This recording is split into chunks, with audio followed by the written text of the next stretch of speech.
весь бизнес внимательно следит за последними изменениями в налоговом законодательстве. УСН без НДС и снижение порога.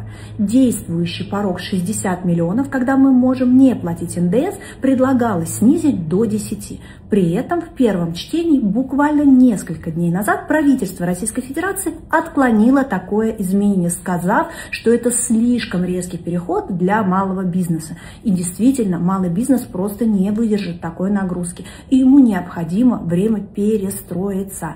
Соответственно, РБК сейчас, ссылаясь на некие важные источники, говорит о неком лестнице, позволяющей перейти от порога в 60 миллионов рублей, действующей в настоящее время, до 10 миллионов к 2028 году. Подробности читай в описании, а ссылку на статью в РБК ищи в моих сторис.